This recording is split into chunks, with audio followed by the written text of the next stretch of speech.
일산에는 암센터가 있습니다.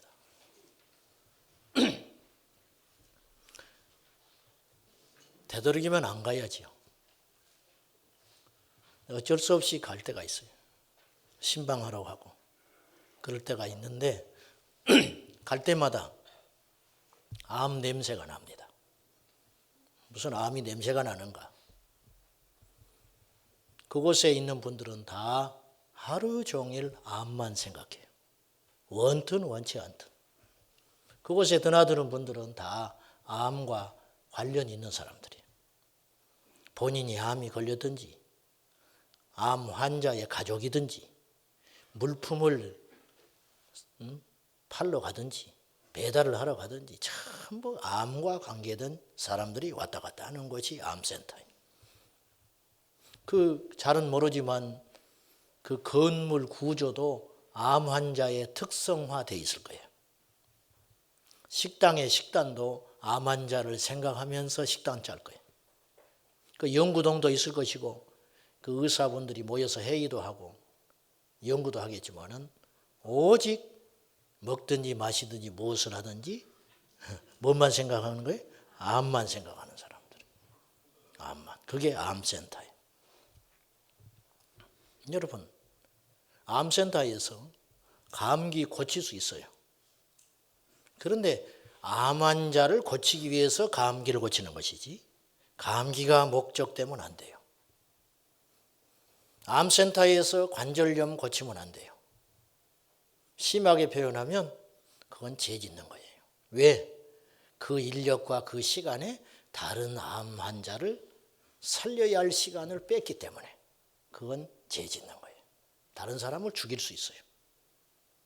교회를 제가 생각해 봤습니다. 교회는 무엇을 해야 되는가?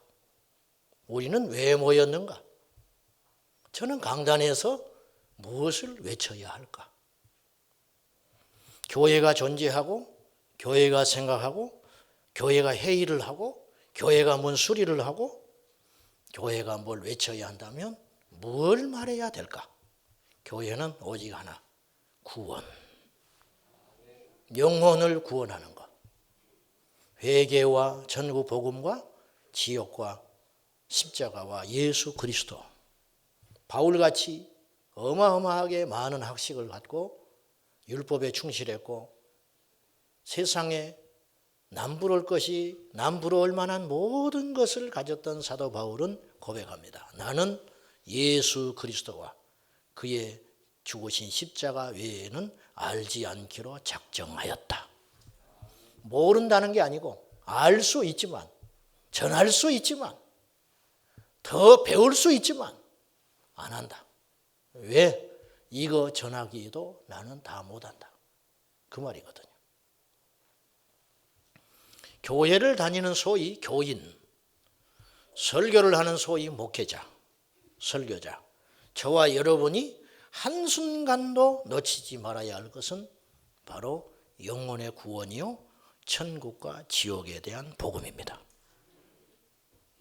오늘 값비싼 기독교 5번째 시간인데 거짓된 확신에 대하여 한번 말씀을 나누겠습니다. 잘못된 구원의 확신의 피해는 이루 말할 수 없이 엄청나게 큽니다. 존 메가더 목사님은 이런 말을 했어요. 제가 존 메가더 목사님이 이 말을 했다는 걸 강조하는 이유가 있습니다. 제 말이 아니에요. 나는 아주 무지하고 부족하지만 제 생각이 아니고 이 땅에 이 시대에 유수하게 쓰는 하나님의 탁월한 사람들도 이런 고백을 해요. 잘 들어보세요. 그리스도인이 되는 것은 쉬운 일이라고 말하는 사람을 믿지 마라. 거짓이다. 실제로는 구원받지 못했음에도 불구하고 구원받았다고 착각에 빠뜨리게 하는 원인 3가지가 있다는 거예요. 첫째, 거짓된 확신 때문에 그렇습니다. 거짓된 확신. 여러분, 거짓된 확신처럼 무서운 일은 없습니다. 그것이 분명히 틀린 길인데 고집을 피우며 그 길을 가는 사람만큼 위험한 사람이 없습니다. 자기만 불행에 빠뜨린 게 아니고 자기와 관계된 수많은 사람들을 불행하게 만들고 시간을 낭비하게 하고 에너지를 버리게 하는 치명적인 죄를 짓게 만듭니다. 예수님을 모시는 영접 기도를 했다고 해서 복음에 대하여 긍정적인 반응을 보였다고 해서 그 사람이 하나님의 사람으로 구원받았다고 착각하거나 후한 점수를 매기지 말라.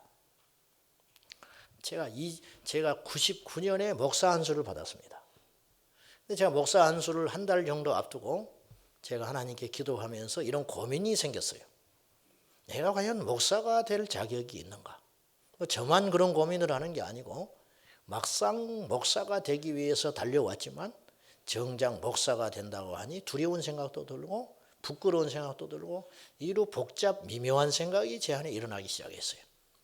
제일 먼저 걸리는 게 무엇이냐면 나는 과연 어떤 사람에게 예수님의 복음을 전해가지고 그 사람을 변화시킨 격이 있는가?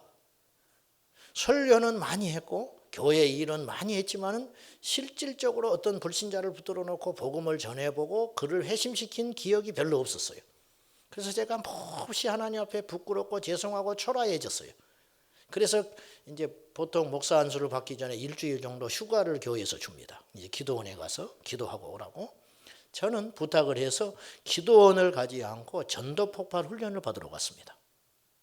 그래서 월요일 받아본 분은 혹시 계신지 모르겠지만 교회에서 이제 16주 훈련을 하는데 이거는 합숙 훈련이라 해가지고 월요일부터 토요일까지 아주 빡빡한 일정 가운데 45분 메시지를 다 외워야 했어. 예와 뭐 글자 토시 하나도 틀리지 않게 45분짜리를 그대로 외워야 했어요.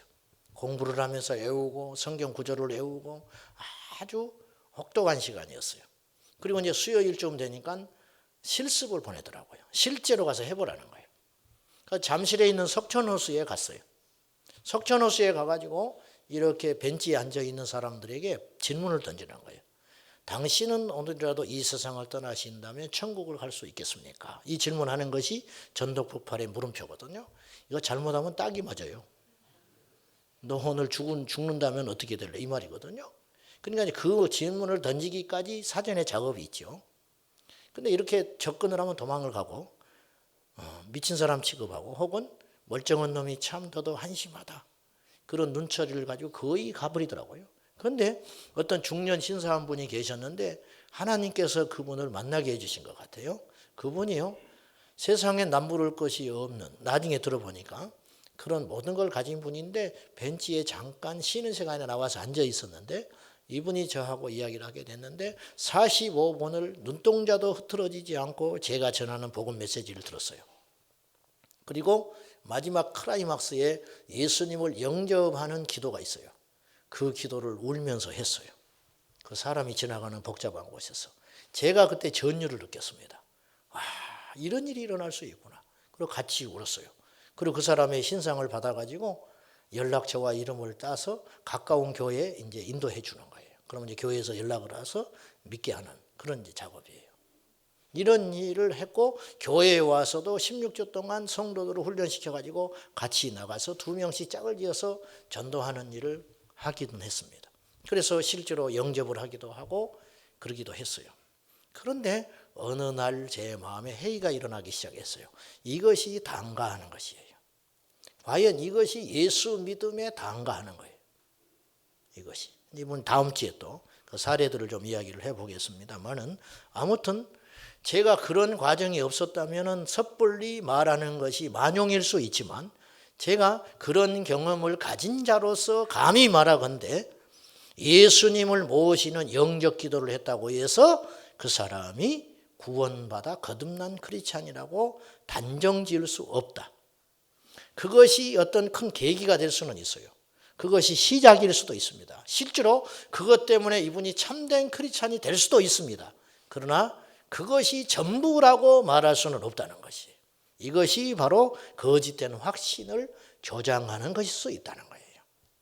두 번째, 실제로는 구원받지 못했음에도 불구하고 구원받았다고 착각에 빠지게 되는 이유가 무엇인가? 종교적 열심 때문에 그렇습니다. 종교적 열심이라는 것은 여러분이 짐작하시겠지만은 교회에 출석한다든지 설교를 듣고 찬송을 부르며 어떤 성경 공부 모임에 빠짐없이 참석하고 또 시간이 되면 교회에 봉사를 하는 그런 신앙의 연륜들이 쌓여가는 것으로 인하여 자기가 마치 거듭난 그리스도인인 것처럼 착각할 수 있다는 것이죠.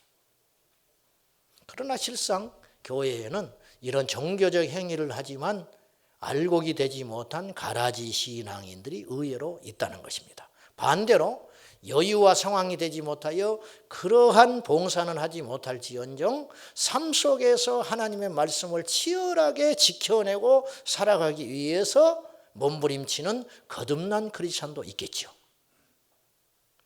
세 번째, 이것이 중요하다고 보는데요. 실제로는 구원받지 못했음에도 불구하고 구원받았다고 어떤 사람을 착각에 빠뜨리게 하는 요소가 있다는 거예요. 세 번째, 지나치게 자신에게 낙관적인 태도. 존 메가더 목사님은 이 말을 공평한 교환 그렇게 표현을 했어요. 이제 번역하면서 공평한 교환이라는 표현을 쓴 것 같아요.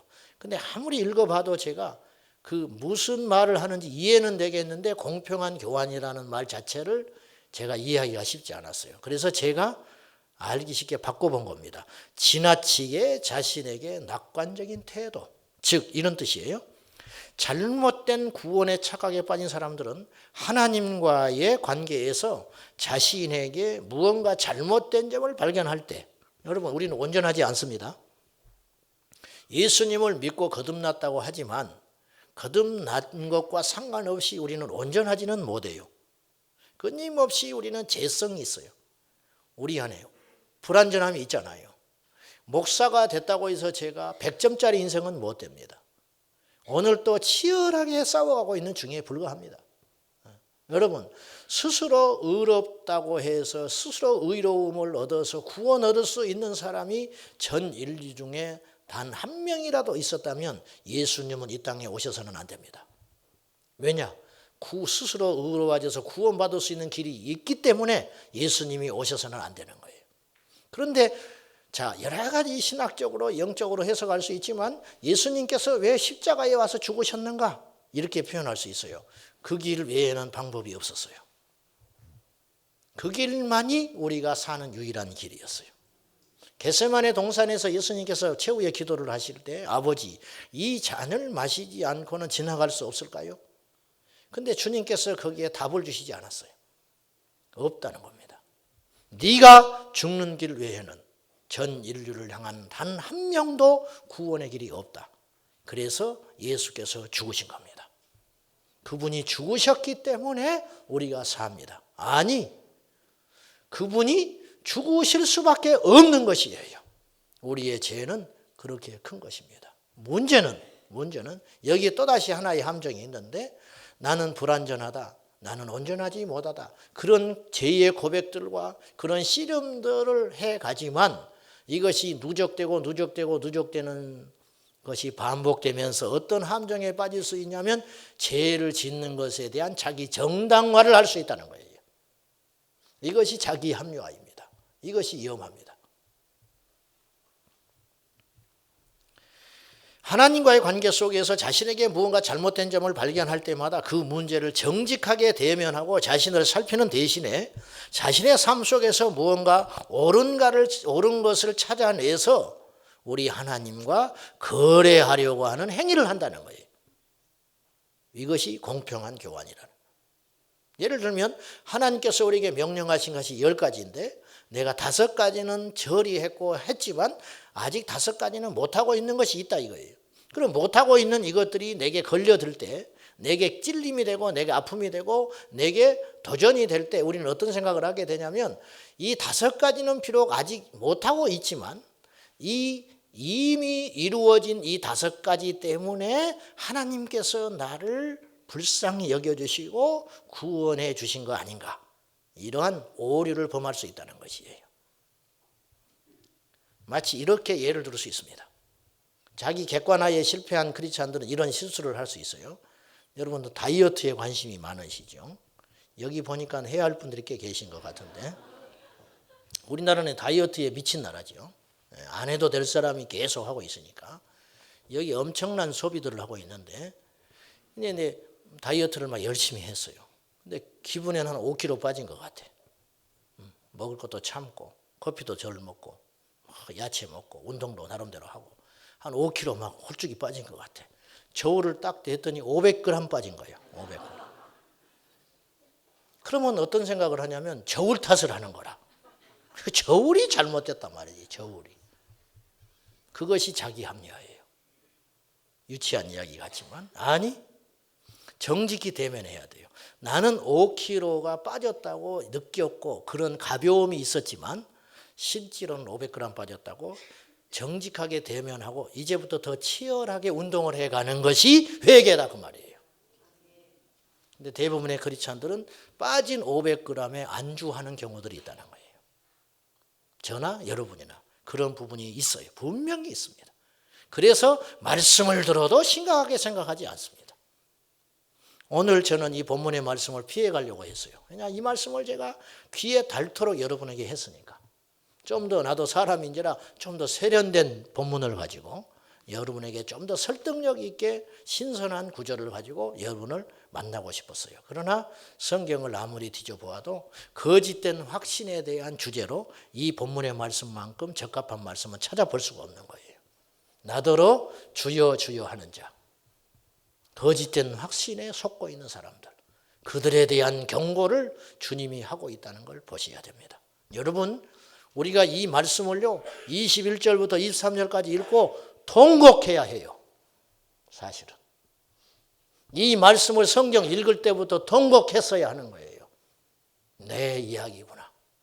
내가 입술로는 주여 주여 하지만 정작 하나님의 뜻대로 살지 못하고 있는 내 자신에 대하여 냉정하게 하나님께 엎드리는 자세가 필요하다는 거예요.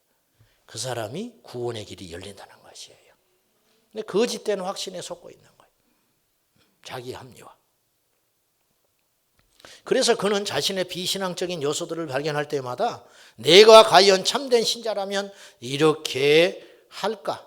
이렇게 살 수 있을까? 그렇게 말하는 대신에 물론 이것이 내게 문제가 있기는 하지만 그 외에 내가 했던 일을 보라. 그리하면서 자기 합리화에 빠지게 된다는 거예요. 우리는 모든 거짓된 확신과 종교적 열심과 자신에 대한 낙관적인 태도를 뛰어넘어 하나님의 말씀에 진정 순종하려고 하는 의지가 있는지를 우리 자신에게 물어봐야 합니다. 영국의 로이드 존스 목사님은 이런 말을 하셨습니다. 그의 로마서 강해 설교 중에 로마서 6권체 중에 이런 설교를 했습니다.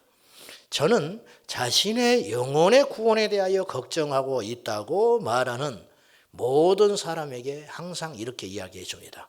당신은 신자입니다.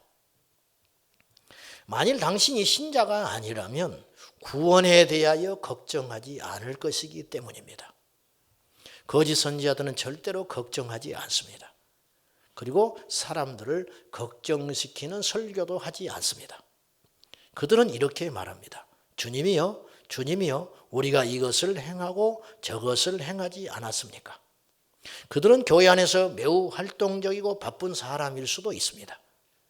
그렇지만 그들은 전혀 걱정하지 않거나 고민하지 않을 뿐 아니라 더 나아가서 자기 자신을 점검하고 시험하게 만드는 설교를 대단히 싫어합니다.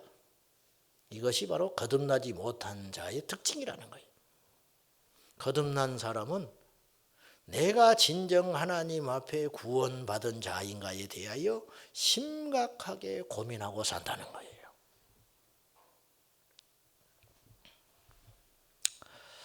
저는 목회를 하면서 많은 오류도 있고 죄송하지만 제가 전하는 이 말씀들이 다 옳다고 생각하지 않습니다. 그러나 그 오류를 최소화하기 위해서 저는 이런 심정으로 목회를 합니다. 예를 들면 감기 환자가 왔는데 저는 암 환자처럼 다루고 싶습니다. 암 환자가 왔는데 감기 환자처럼 다룬다면 그 사람을 죽일 수도 있습니다. 이해되시죠? 감기 환자가 왔는데 암 환자처럼 치료를 한다면 과잉 진료입니다. 쓸데없는 약도 쓰게 되고 돈도 들게 되고 이 사람을 일시적으로 겪지 않아야 할 고통도 겪게 할 수 있습니다. 그러나 이 사람을 죽이는 오류는 적어도 범하지 않습니다. 두 부류의 사람이 하나님 옆에 갔다고 합시다. 구원받은 사람에 대하여 또다시 구원의 문제를 심각하게 질문을 던짐으로 이 사람을 일시적으로 괴롭히고 고민에 빠뜨리는 선지자가 있었고, 구원받지 못한 사람에 대하여 구원의 문제를 쉽게 다루므로 이 사람이 구원에 대하여 심각하게 고민할 기회조차도 주지 못하여 이 사람이 영문도 모른 채 자기 확신에 빠져 살다가 지옥불에 보내는 선지자가 있다고 합시다. 두 사람이 하나님 앞에 섰어요. 하나님은 과연 이들에게 어떤 판단을 할 것인가? 반드시 우리 인생은 심판받거든요. 저는 하나님의 입장은 이럴 것이라 생각해요. 과도하게 구원의 문제를 엄격하게 하여 사람들을 일시적으로 두렵게 만들고 일시적으로 괴롭혔던 그에 대해서는 우리 주님께서 그렇게까지 할 필요는 없었는데 네가 조금 너무한 것 같다, 이 정도로 끝내실 것 같아요. 반대로 거짓된 확신에 속고 있는 사람에게 함께 지옥의 멸망길로까지 빠지게 된 거짓 선지자들에 대하여는 우리 주님은 몹시 진노하실 겁니다. 그 진노는 이루 말할 수 없이 두렵고 무서운 진노일 거라 생각해요. 저는 그래서 그 오류를 범하지 않기 위해서 저는 목회를 그 방향으로 하고 싶습니다. 이를테면 요새 말도 많고 시끄러운 666 표에 대해서도 저는 이런 입장을 분명히 갖고 있다고 말씀드렸어요. 성경에 예언한, 계시록에 예언한 짐승의 표가 오늘날 마치 나타나고 있는 베리칩이니 뭐니 하는 것이 아닐 수 있습니다. 마치 20여 년 전에 바코드가 등장했을 때 그것이 짐승의 표라고 한때 시끄러웠다가 해프닝으로 끝난 것처럼 아닐 수 있습니다. 그러나 저는 0.0000001%라도 그것이 만약에 성경에 예견된 짐승의 표라면 저는 끝까지 받지 않아야 한다고 이야기합니다. 그러므로 강단에서는 받아도 된다는 소리를 해서는 안 된다는 겁니다. 본인이 선택하여 그렇게 받지 말라 했지만서도 받는다면 그 책임은 어쩔 수 없지만은 받아도 된다는 말을 해서는 안 된다는 것이죠. 이 세상에는 마치 성경을 안 믿는 사람처럼 살면서도 자신은 그리스도인이라고 자처하는 사람들로 가득합니다. 동성애를 찬성하는 운동을 벌이고 타종교에도 구원이 있다고 버젓이 이야기하면서도 자신은 사도신경을 외우고 정기적으로 기도하고 자신이 구원받은 나를 기억하고 있다는 이유만으로 자신이 하나님의 사람이라고 자기 착각 속에 빠져가는 수많은 쭉정이 그리스도인이 있다는 것입니다. 오늘 이 말씀에 어떤 해석이 필요하겠습니까? 오늘 본문에 나더러 주여 주여 하지 마라. 누가 주님이라고 부릅니까 지금? 세상에 있는 사람들이 그분을 주님이라고 부릅니까? 개독교라고 욕을 합니다. 그들은 주님이라고 하지 않습니다. 예수님 당시에도 예수님을 주님이라고 부르는 사람보다 랍비라고 칭하는 사람이 더 많았어요. 예수님에 대하여 선지자라고 생각하는 사람들이 많았어요. 지금 이 시대도 마찬가지. 신천지에서는 예수 그리스도를 교묘하게 선지자로 취급을 하고요. 해교도 이슬람 교도들도 예수님을 하나님으로 인정하지 않습니다. 예수님을 선지자 중에 하나로 이야기합니다. 그래서 예수님을 하나님의 아들로 믿고 예수 그리스도를 나의 구주로 믿는 우리들을 절대 이해하지 못합니다. 그들은 우리를 이해할 수 없다는 눈초리로 봐요. 탁월한 선생이요 탁월한 랍비였던 예수를 왜 하나님으로 취급하냐는 거예요. 그러나 우리는 압니다. 그분은 예수 그리스도는 하나님의 아들이요 우리의 유일한 구주요 지금도 살아계신 절대적 신이라는 것입니다. 그것을 믿는다면, 제가 말씀드리는 것은 그것을 믿는다면 우리는 어떻게 똑같이 살겠냐 그 말이에요. 저는 행위로 구원받는다는 생각을 해본 적이 없습니다. 그리고 그렇게 말해본 적도 없습니다. 여러분 기억하십시오. 우리의 의는 더러워진 옷과 같아서 단 한 줌도 깨끗하지 않습니다. 우리의 노력과 의로는 절대로 하나님의 심판을 면할 수 없으며 천국에 도달할 수 없습니다. 절대적인 하나님의 은총으로 구원을 받는데, 문제는 절대적 은총으로 100% 구원받은 우리들은 하나님의 은혜를 받았으니 그 은혜를 헛되이 받지 말라. 고린도후서 6장 1절. 하나님과 함께 일하는 자로서 하나님의 은혜를 헛되이 받지 말라. 그렇게 경고하고 있어요. 이것이 값싼 은혜입니다. 보네퍼가 말한 값싼 은혜. 제가 군대에 있을 때 같이 근무하는 상사가 있었는데, 이분이 학교 이제 그 교대를 나와가지고 학교 선생님을 얼마 정도 하다가 뒤늦게 이제 군대를 온 분이 계셨어요. 그러니까 그분은 현직 선생님이에요. 자세한 내막은 모르는데 어쨌든 그런 분이 2명이 있었어요. 우리 동료 중에 같이 근무하는 사람 중에. 이 사람들이 이제 제대 말년이 다가온 거예요. 1-2달 정도 남았어요. 그랬더니 이들이 책을 보기 시작해요. 뭐냐면 이제 이분들한테 발령지가 나온 거예요. 제대하고 나면 바로 쫓아가서 그곳에 가서 근무를 해야 되고 무엇을 가르쳐야 하고 어떤 학교에 어떤 걸 해야 할지를 알고 있는 거예요. 그러니까 이때부터 이제 교환 준비를 하는 거예요. 그동안 안 했던 일을. 그리고 책을 봐요. 그리고 근무도 제대로 하지 않아도 다 그걸 인정하는 분위기야. 이 2사람은 그렇게 해도 돼. 그 책을 보고요. 2사람이 이야기하는 걸 보면 온통 이제 밖에 나가서 선생님을 할 때 어떻게 할 것인가. 그것에 온통 관심과 초점에 모든 대화, 생각, 그런 것이 다 있어요. 그러니까 몸으로는 군복을 입고 있는데 우리도 그들을 대할 때 같은 상사로 대하지 않고 선생님으로 대하기 시작했어요. 그렇게 되더라고요. 우리도 모른 채. 우리도 모른 채. 군복만 입었을 뿐이지 선생님이야. 선생님. 그냥. 여러분, 우리가 이 땅에서 예수님을 믿고 달라진 것이 겉으로는 아무것도 없어요. 똑같은 직장, 또 병을 가진 사람도 역시 병도 있을 수 있어요. 경제적인 시련이 있는 사람 역시 경제적인 시련이 있을 수 있어요. 예수님을 믿는다고 하루아침에 바보가 천재 되는 일도 없고 그런 일은 흔치 않습니다. 있기는 있지만 흔치는 않아요. 달라진 것이 거의 없어요. 그러나 우리 속사람은 달라지는 거예요. 어떻게 달라지느냐? 천국을 바라보는 삶으로 바뀌어야 되는 거예요. 바뀌어야 구원받는 게 아니고, 보십시오. 그 2사람이 그 책을 봐야 선생님이 된 게 아니에요.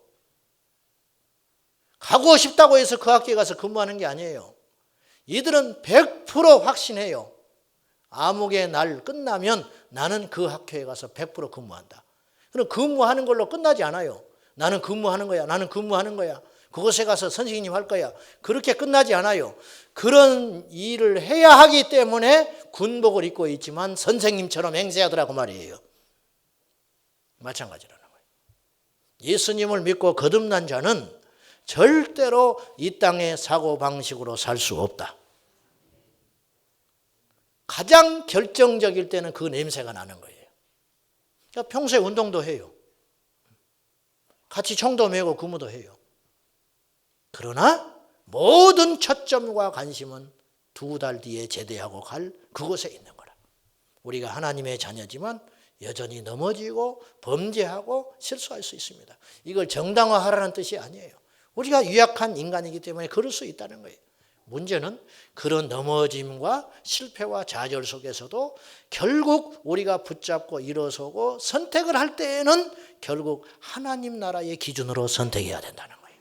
아니, 선택을 해야 된다는 것이 아니고 선택할 수밖에 없다. 그래서 믿음의 삶은 노력하는 삶이 아니라 되어지는 삶인 것입니다. 되어지는 삶. 여러분, 내가 참 목자라면, 내가 참된 목사라면 어느 날 내가 신앙의 핍박이 오고 위기가 올 때 너 직업이 무엇이냐 물으면 내가 회사를 경영하는 사장입니다. 그렇게 말할 수 있겠습니까? 그래서는 안 되는 것이 아니고 그렇게 할 수 없는 것이죠. 로마서 10장 9절과 10절에 사람이 마음으로 믿어 의에 이르고 입으로 시인하여 구원에 이른다.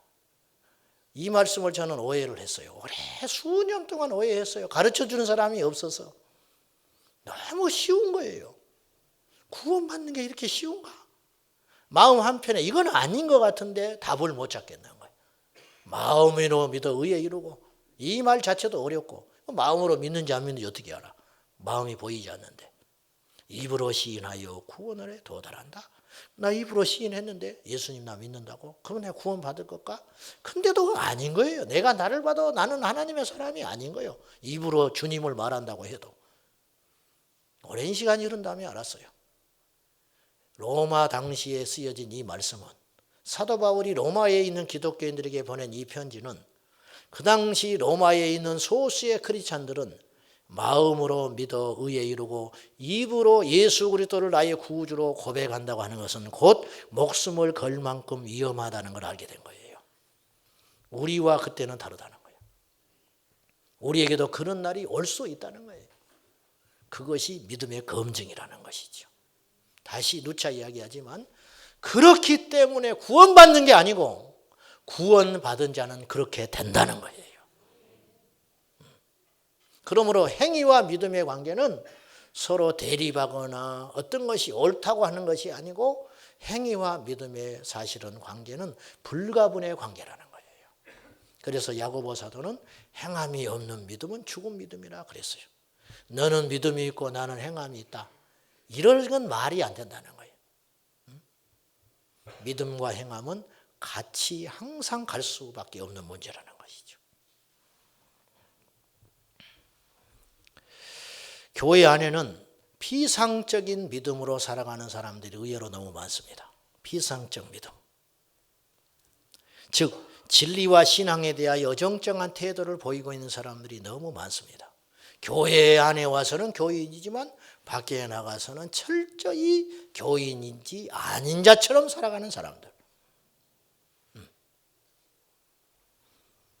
목사님들이 우스갯소리로 이렇게 해요. 우리 신학할 때 그랬어요. 우리 이제 신학생들이 MT를 간다든지 뭐 이렇게 수학여행을 간다든지 그러면 이제 우리도 이탈을 하잖아요. 뭐 이탈이라는 게 뭐 대단한 이탈이 아니고 술 먹고 그런 이탈이 아니라 이렇게 떠들고 다니기도 하고 뭐 이렇게 그럴 수 있잖아요.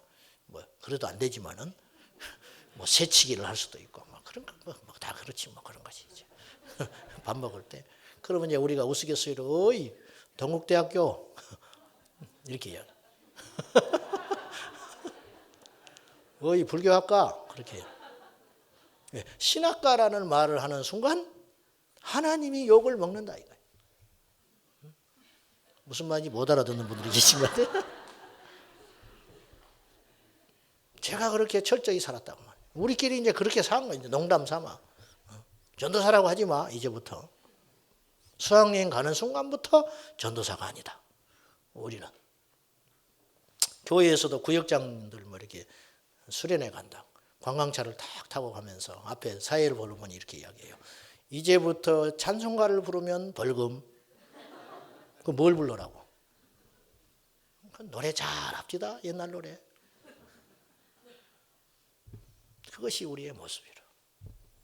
허해가지고 들어오는 거예요. 이런 실수와 잘못된 문제의식도 없이 끊임없이 이런 반복된 삶을 살면서도 자칭 크리스찬이라고 이야기한다고. 영생도 생명도 구원도 십자가의 복음 앞에 엄격한 두려움도 없이 하루하루 의미 없이 살아가는 명목뿐인 이름만 가진 크리스찬들이 이 땅에는 너무 많다. 너무 많다. 다시 누차 이야기하지만 오늘 이 본문을 읽을 때 우리는 통곡해야 했어요. 왜? 우리들의 이야기이기 때문에. 우리들의 이야기이기 때문에. 어릴 때 결단한 적이 있고 회개한 적이 있다고 해서 그 사람의 구원이 완전하지 않습니다. 존 메가더 목사님 예를 들어서 이런 이야기를 했어요. 세례를 받고 나서 세례 간증이라는 걸 하잖아요. 교회들은 뭐 하죠. 내가 세례 받았다. 어떤 사람이 이렇게 간증할 수 있다는 거예요. 나는 12살 때 그리스도를 영접했지만 그 이후에 내 삶은 엉망이었습니다. 이제 나는 다시 믿음으로 되돌아가고 싶습니다. 그래서 울어요. 그럼 우리도 울어. 그러고 감동받아. 야, 저분이 진짜 오늘 세례 받았는데 저렇게 은혜를 받았구나. 누구도 의심의 여지 없이 그를 그렇게 따뜻하게 환영해주고 같이 기뻐해주고 마치 돌아온 당자처럼 우리가 함께 기뻐합니다. 여기서 존 목사님은 이걸 지적하고 싶어 해요. 그러나 사실 이 사람이 나이가 많아서 뒤늦게 세례를 받고 세례 간증을 하면서 12살 때 내가 예수님을 영접한 적이 있었지만 그 뒤로는 엉망으로 살다가 오늘 다시 세례를 받고 새롭게 살겠다고 결단하는 것, 그것 자체는 귀할지 모르나 이걸 이야기하고 싶어 하는 거예요. 그러나 사실 그는 아마도 12살 때 그리스도를 영접한 적이 없었다. 왜? 12살 때 그리스도를 영접하여 함께 사는 사람이었다면 어떻게 그 후의 삶이 엉망이었겠느냐 이거예요. 그렇죠? 여기에 함정이 있다는 거예요. 기억하십시오. 계속 제가 이야기합니다. 변화되어야 구원받는 거 아닙니다. 그러나 구원받은 자는 예전의 모습으로 못 돌아갑니다. 이 사람은 이렇게 간증해야 했어요. 나는 12살 때 예수님을 영접한 후에 나의 삶은 급진적으로 변했습니다. 나는 이제 더 놀라운 하나님의 꿈과 비전을 향하여 달려갑니다. 그것이 정상적인 간증인데 우리는 그렇게 말을 하면 여러분 누군가 예수님을 믿고 나는 변했습니다. 나는 예수님을 믿고 예전의 일을 다 버렸습니다. 그렇게 고백하는 사람을 천연기념물 찾아보듯이 한다 이거예요. 거의 없기 때문에. 그래서 너무도 많은 사람이 그날에 멸망길로 간다 이거예요. 넓은 문을 향하고 간다. 똑같은 이야기예요. 지난주하고 똑같은 이야기. 지지난주에 선화목자교회 유기성 목사님이 설교하면서 랜디 알콘이 쓴 악의 문제 바로 알기라는 이런 두꺼운 책이 있는데 그 책의 내용을 언급을 하면서 이런 이야기를 하셨어요. 잘 들어보십시오. 악의 문제 바로 알기에 보면 이 책의 이제 주제는 이거예요. 왜 의로운 자가 고통을 받고 악한 자가 이 세상에 득세하는가. 이 고민이 있죠. 저와 여러분들이. 예수님을 믿어도 별로 삶이 풀어지질 않아. 우리의 기도는 번번이 거절당하고 예수 안 믿는 형제들이 더 잘 되고 이런 현실 앞에 답을 주려고 하는 책이 이 책이에요. 이 책을 보고 유기성 목사님이 이런 말을 했어요. 하나님 문제라는 책에서 바트 어만이라는 사람의 말을 인용합니다. 고통의 문제는 오랫동안 나를 쫓아다녔다. 내가 어릴 적에 종교에 관해 생각하기 시작한 것도 이 문제 때문이고 나이 들어 신앙의 해이를 느낀 것도 이 문제 때문이다. 이 고통에 대한 문제가 해답이 안 풀린다 이거예요. 고통의 문제는 결국 내가 믿음을 버린 이유이기도 하다. 나는 인생의 대부분을 독실한 크리스찬으로 살았다. 고등학교에 들어간 후에 신앙클럽에 들어가 거듭남을 경험했다. 거듭날 때 내 믿음이 한 단계 올라가는 느낌을 받았다. 신앙이 깊어진 나는 근본주의 성경대학인 시카고의 무디 성경학교에 들어가 목회 훈련도 받았다. 나는 휘튼 대학에 들어가 헬라어를 공부했고 프린스턴 대학에서 신학 석사학위와 이어서 신약 박사학위를 받았다. 나는 기독교에 관한 중요한 자격들을 갖추었으며 뼛속까지 크리스찬이었다. 나중에 믿음을 잃기 전까지는 그랬다. 하지만 그러다가 믿음을 잃기 시작했다. 그리고 이제는 완전히 잃었다. 더 이상 교회에 가지도 않고 예수를 믿지도 않는다. 나는 더 이상 크리스찬이 아니다. 그러면 여기서 우리가 이런 질문을 할 수 있어요. 그 사람의 회심은 가짜였다. 가짜였으니까 그렇게 믿음을 버린 것이 아니냐. 그렇게 해석할 수 있고 또 하나는 그 사람의 믿음이 한때는 진짜였을 수 있어요. 그럼에도 믿음을 버렸다. 이걸 가지고 논쟁하고 싶지는 않아요, 저는. 이 논쟁은 대단히 어리석은 거예요. 마치 중세 시대에 바늘 끝에 천사가 5이 앉을 수 있냐, 하나가 앉을 수 있냐, 10이 앉을 수 있느냐를 가지고 2단, 3단이라고 논쟁했던 신학적 논쟁과 똑같은 거예요. 그건 중요치 않아요. 오늘 그 사람이 믿음을 버렸다는 현실이 중요한 거예요. 왜 버렸느냐가 중요하고 우리도 그런 위험성에 얼마든지 노출되어 살아가고 있다는 것을 인식하고 살아가는 것이 지혜로운 태도라고 믿습니다. 암 환자를 어떤 경로를 통해서 암을 걸리게 되었는지 그것보다 더 중요한 것은 지금 이 암 환자를 일으키는 것이 중요합니다. 말씀을 맺겠습니다. 로이드 존스 목사님 목회했던 웨스트민스터 교회의 전임자였던 캔멜 몰간이라고 하는 탁월한 설교자는, 그분도 유명한 분인데 이런 말을 했습니다. 성소에서의 신성모독이 빈민굴에서의 신성모독보다 훨씬 끔찍하다. 성소에서, 성전에서 하나님을 모독하는 언사와 행동이 빈민굴 아무것도 없는 그들이 주저앉아서 술 한잔 기울이면서 함부로 하나님을 모독하는 것보다 더 치명적이고 위험하다. 저는 이 말을 이렇게 바꾸고 싶어요. 술자리에서 하나님을 모독하고 있는 것보다 강단에서 주님의 뜻이 바로 선포되지 않는 것은 얼마나 더 무서운 재앙인가. 저는 그렇게 말하고 싶어요. 빌리 그레이엄 목사님이 은퇴하고 그의 사역을 정리하면서 이런 후회를 했습니다. 나는 전 세계 150개국에 복음을 전하러 다녔다. 그러나 물러나서 본 이 시점에서 교회 안에 불신자가 너무 많다는 걸 이제 알았다. 그렇게 이야기했어요. 존 메가더 목사님 153페이지에서 값비싼 기독교 책에서 이런 말을 합니다. 참된 구원 얻는 믿음은 예수 그리스도에 대한 회개하는 마음이고 그것은 반드시 선한 행실을 낳는다. 기도하겠습니다.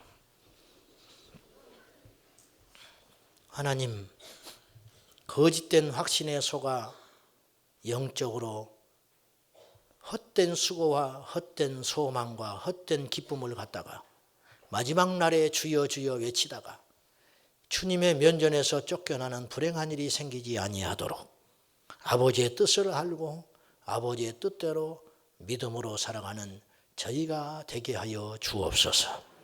예수님의 이름으로 기도하옵나이다. 아멘.